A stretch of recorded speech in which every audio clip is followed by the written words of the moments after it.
আসসালামু আলাইকুম। বিবিসি আন্তর্জাতিক বিশ্ব সংবাদে আপনাকে স্বাগত। শুরুতে সংবাদ শিরোনাম, পরে বিস্তারিত। বাংলাদেশের সর্বশেষ গুরুত্বপূর্ণ আপডেট সংবাদে আপনাকে স্বাগত। শুরুতেই সংবাদ শিরোনাম, পরে বিস্তারিত। প্রথমেই জানাবো, নতুন বাংলাদেশের ইশতেহার নিয়ে এনসিপি নেতাদের ভিডিও বার্তা। রাজধানীর কেন্দ্রীয় শহীদ মিনারে আজ নতুন বাংলাদেশের ইশতেহার ঘোষণা করবে জাতীয় নাগরিক পার্টি এনসিপি। এ উপলক্ষে নেতাকর্মী সহ দেশবাসীর উদ্দেশ্যে ভিডিও বার্তা দিয়েছেন দলটির শীর্ষ 4 নেতা। জাতীয় নাগরিক পার্টির ভেরিফাইড ফেসবুক পেজে পৃথক ওই ভিডিও বার্তাগুলো আপলোড করা হয়েছে। এরপর জানাবো, রাজধানীতে 3 সমাবেশ ঘিরে নিরাপত্তায় নিয়োজিত 14,000 পুলিশ। রাজধানীতে 3 সমাবেশকে ঘিরে নিরাপত্তা রক্ষায় সতর্ক অবস্থানে রয়েছে আইন শৃঙ্খলা রক্ষাকারী বাহিনীর সদস্যরা। এই পরিস্থিতিতে যে কোনো ধরনের নাশকতা ও শৃঙ্খলা বিশৃঙ্খলা এড়াতে দায়িত্ব পালন করছেন প্রায় 14,000 জন পুলিশ। এদিকে জামাতের শৃঙ্খলা এবং সততা সব রাজনৈতিক দলের জন্য অনুসরণযোগ্য বললেন প্রধান উপদেষ্টার প্রেস সচিব। বাংলাদেশ জামাত ইসলাম যেভাবে সুশৃঙ্খল ও দায়িত্বশীল একটি রাজনৈতিক দল, তাদের সততা সুনাম সব রাজনৈতিক দলের জন্য অনুসরণযোগ্য উদাহরণ হিসেবে সমস্ত রাজনৈতিক দলের গ্রহণ করা উচিত বলে মন্তব্য করেছেন প্রধান উপদেষ্টার প্রেস সচিব শফিকুল আলম। দলটির আমির ডাক্তার শফিকুর রহমানের স্বাস্থ্য পরিস্থিতি নিয়ে সামাজিক যোগাযোগ মাধ্যম ফেসবুকে ইংরেজিতে দেয়া এক স্ট্যাটাসে তিনি এই মন্তব্য করেছেন। তিনি বলেন, এমন আমিরের নেতৃত্বে ভূয়সী প্রশংসা করি, কারণ তিনি নিজের জীবন হয়তো বিপদের মধ্যে পড়তে পারত, তারপরেও তিনি দেশের চিকিৎসা ব্যবস্থার উপর ভরসা করে এই বড় ধরনের হার্ট সার্জারি তিনি দেশের মাটিতেই করিয়েছেন। এটা তার নেতৃত্বের একটি প্রশংসার দাবিদার।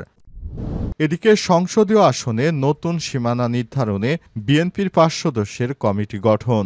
জাতীয় আসনের সীমানা নির্ধারণে কমিটি গঠন করেছে বিএনপি। 5 সদস্য বিশিষ্ট ওই কমিটি সীমানা নির্ধারণের বিষয়ে নির্বাচন কমিশনের চলমান কার্যক্রম পর্যালোচনা ও সমন্বয় করবে। আজ বিএনপির জ্যেষ্ঠ যুগ্ম মহাসচিব রুহুল কবির রিজভী স্বাক্ষরিত এক সংবাদ বিজ্ঞপ্তিতে তথ্য নিশ্চিত করা হয়েছে। এবং সর্বশেষ জানাবো, চাটমোহরে কৃষি ব্যাংকে হামলার প্রধান আসামি বিএনপির যুবদল নেতা লোকমান গ্রেপ্তার। পাবনার চাটমোহরে রাজশাহী কৃষি উন্নয়ন ব্যাংকে হামলা ও ভাঙচুরের মামলায় বিএনপির বহিষ্কৃত যুবদল নেতা লোকমানকে গ্রেপ্তার করা হয়েছে। জানা গেছে, তিনি ব্যাংক থেকে 3 লক্ষ টাকা ঋণ নিয়ে সেই টাকার পরিশোধ করেননি। উপরন্তু তার কাছে টাকা চাইলে ব্যাংকের কর্মকর্তাদের উপর তিনি হামলা করেন এবং ব্যাংকে হামলা করে লুটপাট ও ভাঙচুর চালানো অবস্থায় ব্যাংকের ম্যানেজার সহ অন্যান্য কর্মকর্তা কর্মচারীদের মারধর করেছে বিএনপির এই নিকৃষ্ট নেতা। এ অবস্থায় বিএনপি কোনো উপায়ন্ত না দেখে তাকে দল থেকে বহিষ্কার করেছে। অবশেষে র্যাবের সদস্যরা এই দুষ্কৃতকারীকে গ্রেপ্তার করেছে। দীর্ঘদিন ধরে বিএনপি রাজনীতি করে তিনি এলাকায় খুব প্রভাব দেখাতেন বলে অভিযোগ পাওয়া গেছে। প্রিয় দর্শক, এতক্ষণ শুনছিলেন সংবাদ শিরোনাম, এবারে বিস্তারিত। তবে তার আগে বন্ধুরা, অনুরোধ থাকবে সংবাদটিতে একটি লাইক দিন। এই চ্যানেলে আপনি নতুন হয়ে থাকলে আমাদের সংবাদটি দেখতে দেখতে চ্যানেলটি সাবস্ক্রাইব করে রাখুন। কমেন্ট করে বন্ধুরা আপনার মূল্যবান মতামত জানিয়ে দিন আপনি বিশ্বের কোন দেশ থেকে বা বাংলাদেশের কোন স্থান থেকে আমাদের সংবাদটি দেখছেন এবং শুনছেন। আর বন্ধুরা, এই সংবাদটি আপনার সোশ্যাল মিডিয়া ফেসবুকে শেয়ার করে বন্ধুদেরও দেখার সুযোগ করে দিন। এবারে বিস্তারিত। নতুন বাংলাদেশের ইশতেহার নিয়ে এনসিপি নেতাদের ভিডিও বার্তা। রাজধানীর কেন্দ্রীয় শহীদ মিনারে নতুন বাংলাদেশের ইশতেহার ঘোষণা করবে জাতীয় নাগরিক পার্টি এনসিপি। এ উপলক্ষে নেতাকর্মী সহ দেশবাসীর উদ্দেশ্যে ভিডিও বার্তা দিয়েছে দলটির শীর্ষ নেতা। আর জাতীয় নাগরিক পার্টির ভেরিফাইড ফেসবুক পেজে ওই ভিডিও বার্তাগুলো আপলোড করা হয়েছে। নতুন বাংলাদেশের ইশতেহার ঘোষণাকে কেন্দ্র করে ভিডিও বার্তাগুলো দিয়েছেন জাতীয় নাগরিক পার্টির আহ্বায়ক নাহিদ ইসলাম, সদস্য সচিব আক্তার হোসেন, উত্তরাঞ্চলের মুখ্য সংগঠক সার্জিস আলম ও দক্ষিণাঞ্চলের মুখ্য সংগঠক হাসনাত আব্দুল্লাহ। তিনি ভিডিও বার্তায় জানিয়েছেন, এনসিপির আহ্বায়ক নাহিদ ইসলাম বলেন, প্রিয় দেশবাসী, জুলাই অভ্যুত্থানের 1 বছর পূর্তির দ্বার প্রান্তে আমরা। আগামীকাল 3 আগস্ট আবার আমরা শহীদ মিনারে জড়ো হচ্ছি। আমরা নতুন বাংলাদেশের আকাঙ্ক্ষা নিয়ে কাজ করছি। আমাদের কাছে জুলাই কোনো সমাপ্তি ছিল না, জুলাই ছিল শুরু, একটি সম্ভাবনা শুরু, আকাঙ্ক্ষার শুরু। নাহিদ ইসলাম আরও বলেছেন, এই এক বছরে হয়তো আমাদের অনেক অপ্রাপ্তি রয়েছে, অনেক হতাশা রয়েছে, কিন্তু আমরা মনে করি যদি আমরা ঐক্যবদ্ধ থাকি, যদি আমাদের ভেতরে সেই স্বপ্নের বীজ এখনো থাকে, আমরা আমাদের সেই কাঙ্ক্ষিত বাংলাদেশ গড়ে তুলতে পারবো।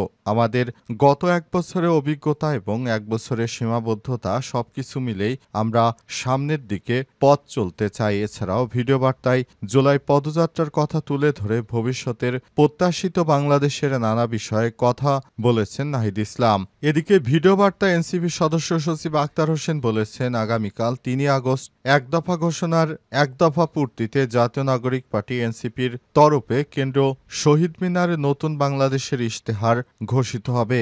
সারা দেশের জাতীয় নাগরিক পার্টির এনসিপির নেতাকর্মী, শুভাকাঙ্ক্ষী এবং সাধারণ জনগণকে সমাবেশে অংশগ্রহণ করার আহ্বান জানায়। এরপরই নাহিদ ইসলাম তার বক্তব্যে দেশবাসীর প্রতি আহ্বান জানিয়েছেন রাজধানী ঢাকার শহীদ মিনারে যোগদান করার জন্য।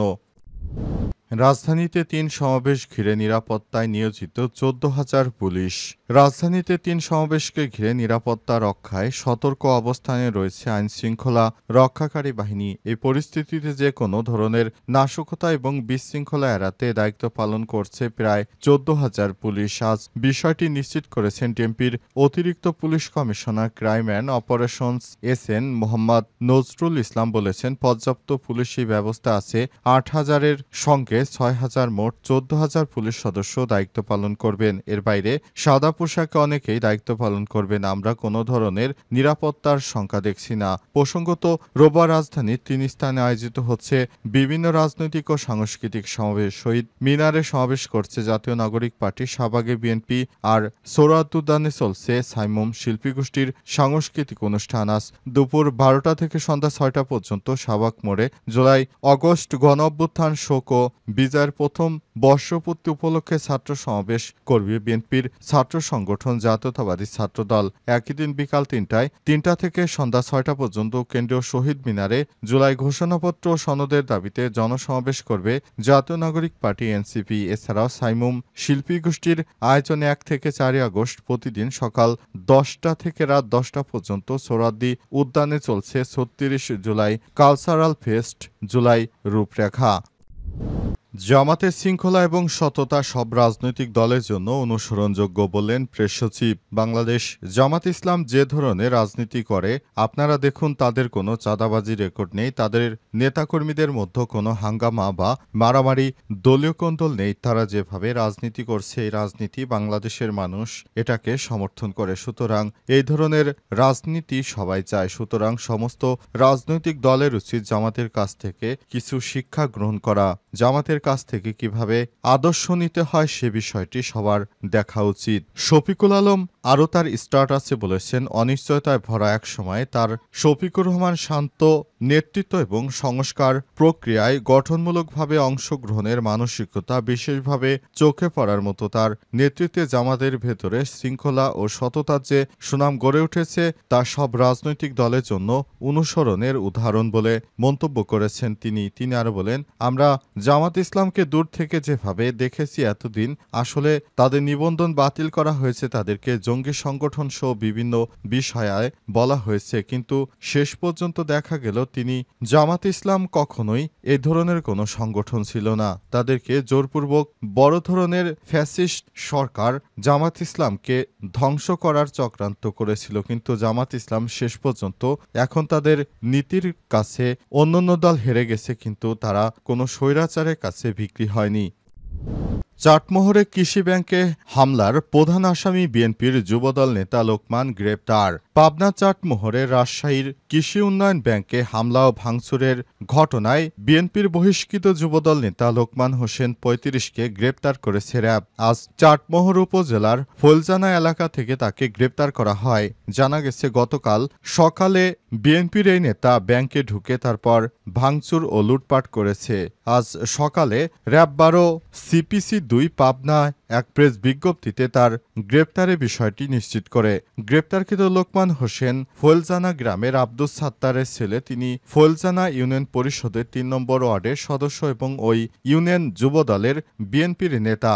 এই হামলার ঘটনার পর তাকে দল থেকে বহিষ্কার করেছে বিএনপি। র্যাব জানায়, তিনি চাটমোহর ফুলজানা বাজারে রাজশাহী কৃষি উন্নয়ন ব্যাংক শাখায় ভাঙচুর চালান এবং ব্যাংকের ম্যানেজার সহ কর্মকর্তাদের মারধর করেন এবং সেখানে লুটপাট চালায়। র্যাবের তথ্যমতে লোকমান হোসেন ওই ব্যাংক থেকে ৩ লক্ষ টাকা ঋণ নিয়েছিল। দীর্ঘদিন ঋণ পরিশোধ না করায় ব্যাংক কর্তৃপক্ষ তার বিরুদ্ধে আদালতে ঋণখেলাপির মামলা দায়ের করেন। এতে ক্ষিপ্ত হয়ে লোকমান তার সহযোগীদের নিয়ে ব্যাংকে হামলা ও লুটপাট চালায়। এই ঘটনার সময় কর্মকর্তারা বাধা দিলে লোকমান ও তার সহযোগীরা ব্যাংক ম্যানেজার শামসুজ্জামান নয়নসহ কয়েকজন কর্মকর্তাকে মারধর করেন। পরদিন ব্যাংক ম্যানেজার বাদী হয়ে চাটমোহর থানায় একটি মামলা করেন, মামলা নম্বর 15।